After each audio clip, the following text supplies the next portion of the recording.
They were still standing on my porch when I decided I wouldn't open the door yet. Through the frosted glass, I recognized their posture before their faces, my mother's rigid spine, my father's practiced patience, the same stance they wore the night they told me to leave with a single backpack and no goodbye the night my life split cleanly in two. 20 years, and they hadn't learned how to knock like strangers. I let the silence work on them. Silence is a language I learned early.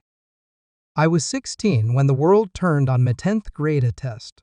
With 2 pink lines, the kitchen smelled like disinfectant and judgment. Me mother cried like I'd murdered someone. My father didn't raise his voice, didn't need to simply said, "You can't stay here." I remember the click of the door behind me, the way my name stopped meaning daughter and became mistake. I survived because I had finished school nights and worked mornings. I learned which shelters had clean bathrooms, which diners let you sit for hours with one coffee, learned how to swallow shame without choking, learned how to plan.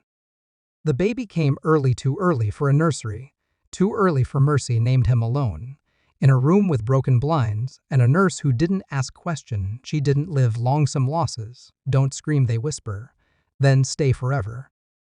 I told no one. A grief became my private discipline. Years passed, built something out of nothing. Education paid for in installments. A career assembled with stubborn hands. I married late carefully. Trust doesn't come back all at once, it inches. I never reached out to my parents, not once. They found me anyway. It started small. A distant cousin liking a photo, a friend request from an account with my mother's maiden name, then a message, polite and oily. "We heard you have a son, we'd love to meet our grandson." Grandson.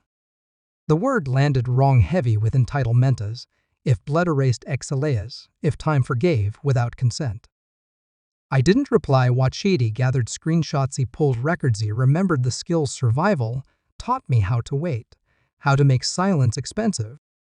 They escalated letter calls to my office, a visit to my building, always respectful, always public. They wanted witnesses. They wanted me to be the villain if I refused. So I planned.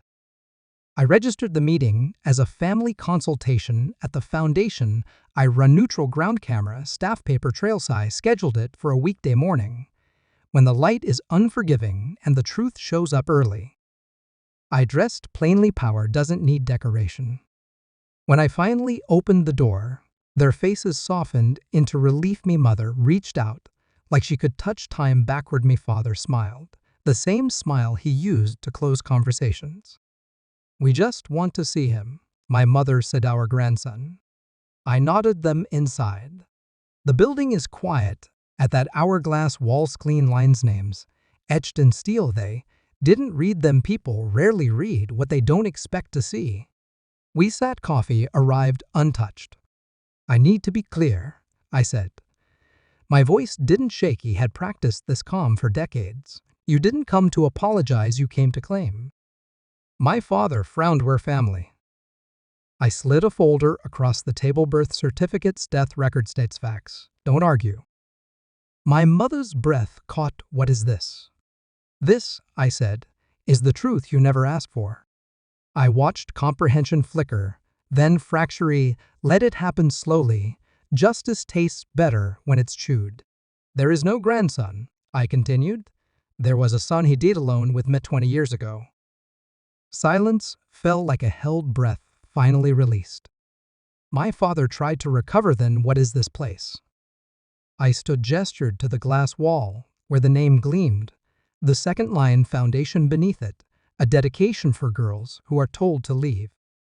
"This is what you came to meet. Isaiah Derry scholarship, very dorm, Bedevry lawyer on retainer, for kids with nowhere to go, funded by my work built from the night you shut the door." My mother cried, then real tears. "Too late to matter." "And before you ask," I added, "your names are not welcome here illegally, ethically, publicly." I handed them another document, a cease and desist, clean, thorough, final. My father looked smiley, searched my face for permission, didn't find it. "We wanted to make things right," he said. "No," I replied. You wanted a legacy without the cost. I walked them to the door knot, out of kindness, out of closure.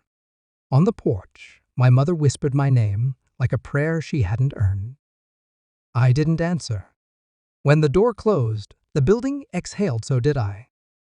I don't hate them. Hate is noisy and inefficienty chose something quiet. Terry chose to win. I live with my past because it made me precisely built a future that doesn't ask permission from people who mistook control for love. They came looking for a grandson. They met the consequence instead. And I finally slept that night, not because the pain was gone, but because justice had learned my address.